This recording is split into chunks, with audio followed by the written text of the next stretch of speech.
guys, Meredith Gorman here, and are you still not subscribed to Matt's channel? Well, if you're not, hit the subscribe button because he's giving out free picks each and every week. Hope you have a good rest of your day. We are back, guys. UFC, Des Moines, Iowa.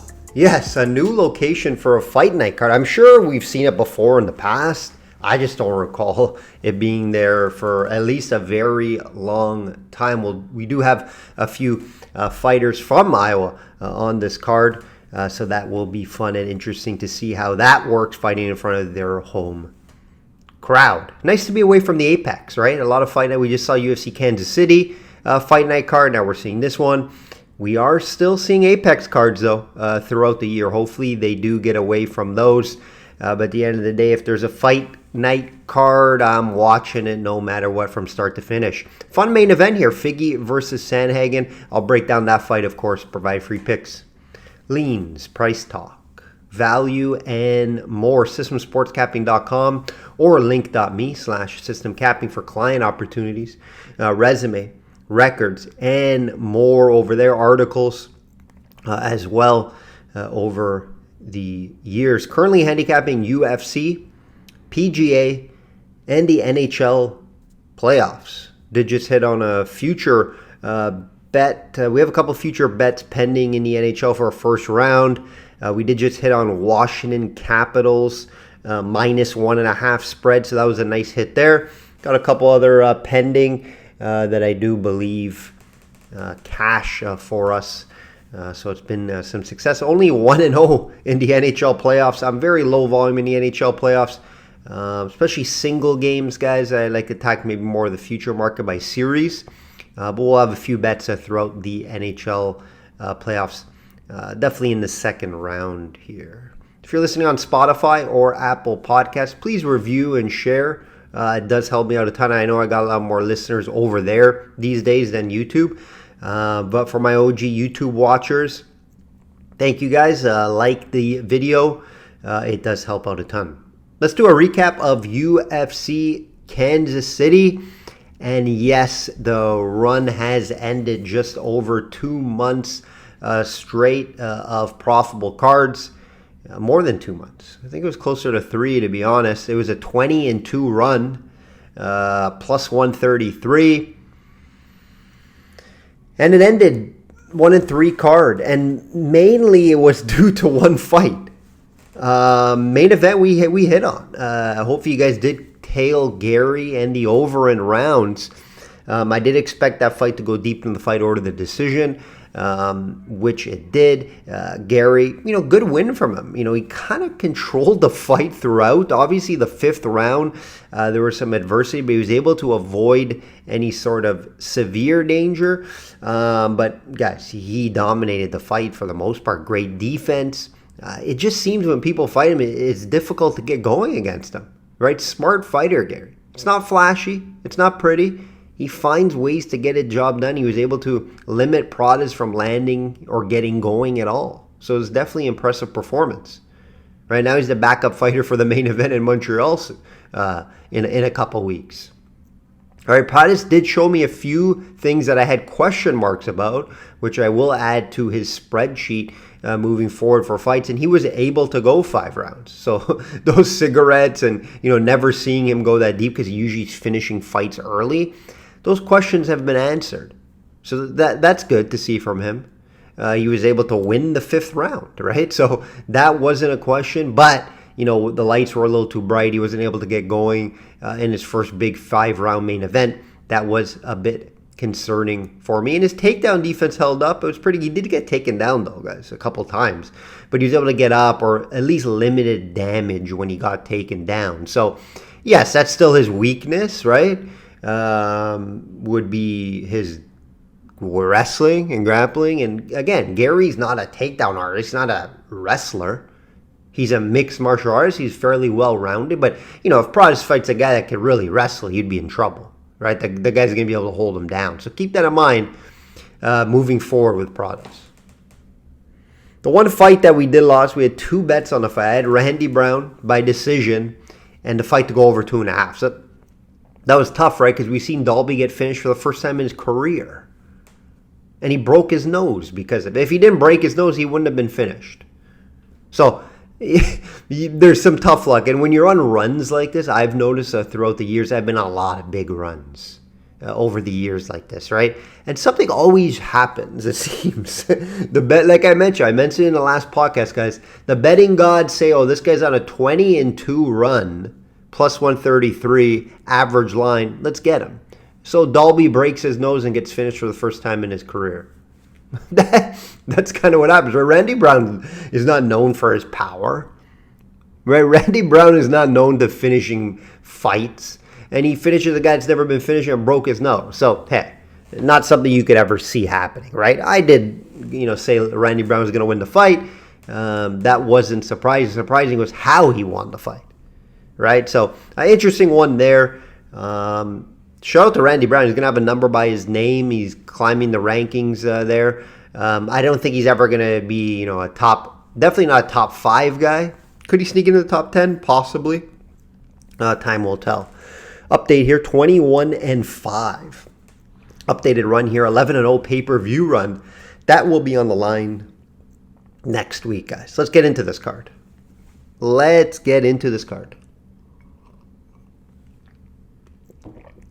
Shop around, get the best price out there. Can't stress that enough. Have multiple books. Some books have this prop. Some books don't have that prop. Some books have much better lines than others. Clients, I always advise where the best price is in the write-ups for the client cards after the weigh-ins. Main event, Sandhagen minus 500 versus Figueroa, plus 380. Figgy's back. Sandhagen's back. We like to watch both these guys. Should be a good fight here. And it's a huge price on Corey. I agree that he should be a big favorite here. Not minus 500 though, guys. I believe the matchup's good for him. He should win this fight. I had him more, minus 350. Maybe minus 400. This is a little ridiculous here though, right? Both guys coming off losses against, top 3 guys in the division. Sandhagen lost to Umar Nurmagomedov, and then Figgy lost to Jan.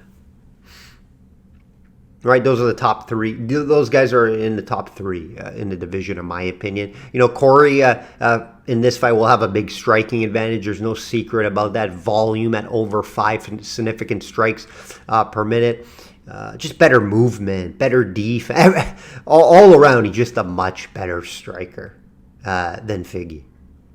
Right, there's a 5-round main event, which does favor Sandhagen as well, guys. Right, what I could see Figgy doing, it looked like he bulked up a little bit, added some weight for this fight. He's going to try to get this fight down to the ground, guys. He saw Umar had some success, however, not a ton. He did get 4 takedowns, wasn't able to control. I think in one round he was able to control him for about a minute or 2, but most of the time Corey's able to get up. He did stuff about 10 takedowns as well. And Sandhagen has improved his takedown defense and wrestling a ton. And, let's be honest, Figgy's not some big-time wrestler. He can wrestle, he can get takedowns, but against, smaller guys. I don't think he's going to have a ton of success here. So if this fight stays on the feet, which I believe it should for the most part of this fight, Sandhagen should win this fight. Right, so yes, Corey is the play here, guys. However, the price, very tough to get to.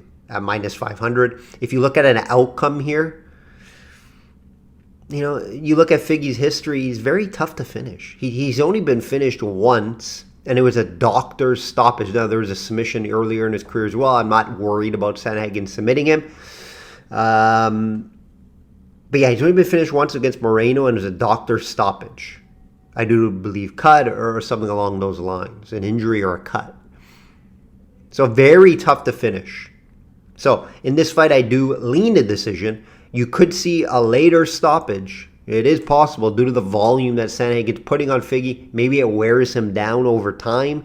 We know Figgy doesn't have the best cardio in the world, especially moving up, and especially looking at his new frame. Like I mentioned, it looks like he added a little weight, a little size to himself. So, how does that work in the 4th and 5th round? So, I'm not running to the window on a decision on Sandhagen here. I do like Sandhagen to win the fight.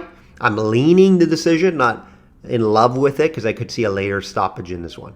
But yeah, excited for this fight. It should be a fairly good fight. Close, I don't know how close the fight will be, but I expect Sandhagen to get his hand raised. Look who's back, guys.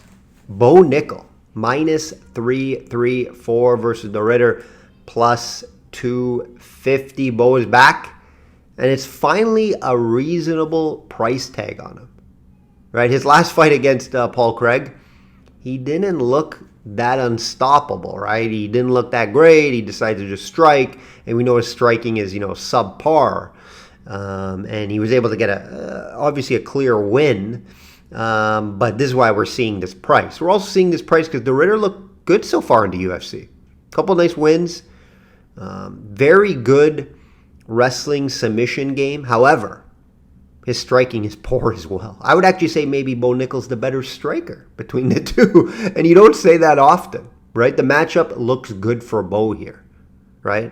So I'm probably going to be able to get the Bo in a 2-5 parlay due to the price. It's not terrible. Can fit in with another fighter that I really like and most likely get plus money or around even money there, right? I'm not thrilled with looking at an outcome here because you could see, like last fight against Paul Craig, Bo Nickel just decides to outstrike him on the feet, doesn't land that big shot, and wins the decision. However, the Ritter has been knocked out twice, has shown to be chinny at times. He did get knocked down in a fight already in the UFC.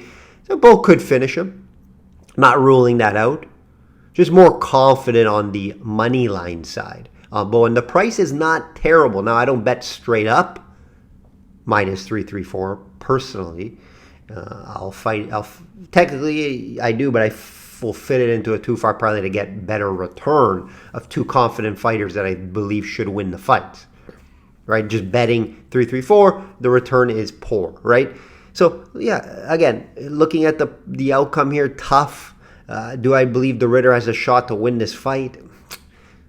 Yeah, like a 20% shot, right? 15% shot, right? Was that Bo Nickel versus Paul Craig fight something to kind of be worried about a little bit? He's maybe not as good. Remember, he's only has 7 MMA fights, guys. The Ritter, a lot more experience. So, yeah, I'm not sitting here and saying the Ritter's alive at plus 250. However, there is a chance he could pull off a win. The problem is the Ritter wins fights getting fights down to the ground and finding submissions. He's not going to be able to do that here. So it's just not a good matchup. Is the Ritter going to outstrike Bo Nickel and knock him out or hurt him on the feet? It's hard to see that, guys. I don't really see that. So, yeah, Bo Nickel's the play here. Don't overthink this one. He should stay undefeated at 8-0. Ponzinibbio, minus 125 versus Rodriguez, plus 100. Very tough one here, guys. Tough one that I'll be staying away from, even though I'll lean Ponzinibbio in this fight. It's tough to call, right? You're kind of flipping coins, in my opinion. Both guys very towards the end of their career, late 30s. Both coming off back-to-back wins, which I do have to mention. Ponzinibbio should have a little more volume on the feet. Should be a little more active. Maybe land a bigger shot, I expect. And maybe test Rodriguez's 57% takedown defense, guys. Right? That's where, Ponzinibbio could steal this fight in a close decision win or if it goes decision, right? If these two decide to just stand and bang it out, they could because they have done that in the past. So they could get clipped as well. There's just too many concerns and question marks on how this fight will go in my eyes, which I cannot bet, right? And the price is telling you that. They don't know minus 125. It's a flip of a coin. It's an even fight, right? We could even see like a split decision type of fight. Just very tough to call here, right? These are the type of fights that I usually try to avoid. If you're going to ask me, I no matter what, I always give a play, even if it's a lean on it. I'm going to lean Ponzinibbio, but it's not a fight that I'm going to back or bet. I believe it could be a fairly close fight if we don't see a finish and they decide to just bang it out. If they decide to play it smart, Ponzinibbio mixing a few takedowns, just winning on a point-style fight on the feet, it's going to be super close. And it's going to go to the decision. So, interesting to see how this one will go. I'll lean Ponzinibbio for podcast purposes, but this will not make my betting card unless something stands out in the weigh-ins for me on Friday. Jackson is back minus 200 versus Marcos plus 150. This is a good fight, guys. Very good fight. Very fun fight. Both guys on winning streaks. Marcos still undefeated in his career at 17-0. Montel's coming off the biggest win of his career versus Blackshear. Remember, it was tough to kind of handicap Montel. He was winning fights, but it was against very low-level guys, right? A lot of guys outside of the UFC. But now he beat Blackshear, and you can see Blackshear's on a nice run. So that's a good win for him. You know, last time out, very low-level wins prior to that. So that's what had me question with Montel, how good really is he? He only fights once a year. He doesn't fight a ton. So when guys don't fight a ton, it's a little harder to handicap a guy and, really understand a guy. So that's what I kind of had issues with Jackson. But now, he's fairly simple style fighter. It does have a fairly good mixed martial arts game here. He has power on the feet. He's just low volume, which scares me if fights are going to go to decision. And Marcos is very tough, right? This fight could go to decision due to his toughness, right? But I could see Jackson mixing in some takedowns here. He averages over 3 per fight. A lot of people just think he's a striker, but he does mix in some takedowns at times. He does have that. Keep that in mind. Now, Marcos, very scrappy. He is higher volume, which scares me a little bit, at just under 6 significant strikes per minute. That scares me against Jackson, because Jackson's low volume looks for that big shot on the feet. Right? Last time out versus Yanez, good win. Split decision. It was close. That was the biggest win yet. And then that very good takedown defense is 88%. So I don't know if Jackson will have a lot of success here. I don't agree with the price. I do my pricing before looking at the market prices always. Helps me out a ton, guys. A lot of people can't do that. I get it. But, I had Jackson around minus 150. Again, Marcos undefeated, guys. Very scrappy, very durable. If Jackson can't put him away, he could struggle down the stretch here. So this is a fight I personally won't be betting or getting to. I'm just excited to watch it, to see how it goes. Update my spreadsheets on these guys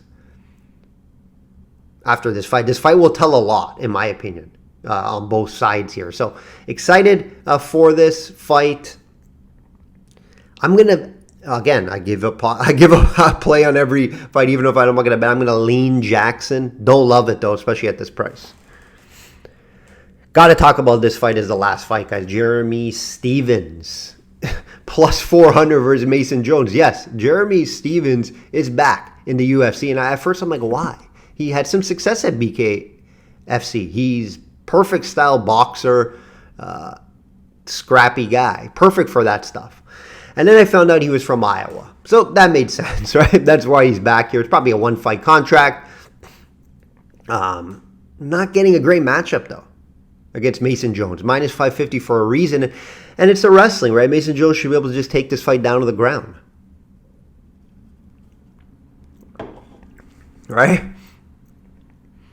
Much better wrestler. Stephens has struggled with his wrestling and grappling. He hasn't been fighting or practicing for MMA. He's been boxing.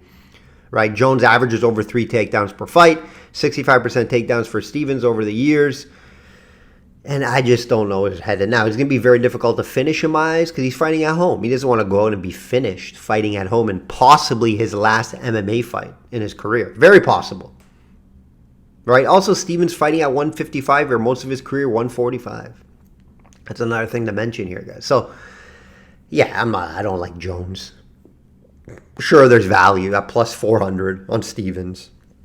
You guys are going to have fun and put a small unit on. I'm not going to call you crazy. He's fighting at home. You never know.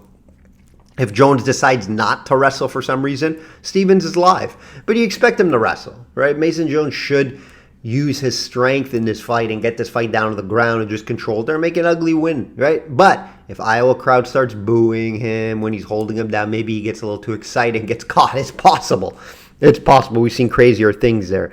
But yeah, rightful favorite Jones. Again, minus 550. I rarely agree with someone being a minus 550 favorite, especially in this style fight. Mason Jones, not good. Not good, guys. Jeremy Stephens, though, end of his career, hasn't been fighting MMA. 1-2 in PFL prior to this is just, not a ton to like on Stephens besides his toughness and fighting at home. So, play is going to be Jones here. Maybe lean a decision. because just how tough Steven is, and he doesn't want to get, finished in his possible last MMA fight and fighting at home. That will do it, guys. That will do it. Excited for this card. Good card. Deep card. They bring the UFC to Iowa, and they bring a big card here. So I'm excited. You got even Misha Tate, who's from Iowa, on the card too. So it's going to be a fun Saturday. Like I always say, guys, bet smart and know your limits. Enjoy this card.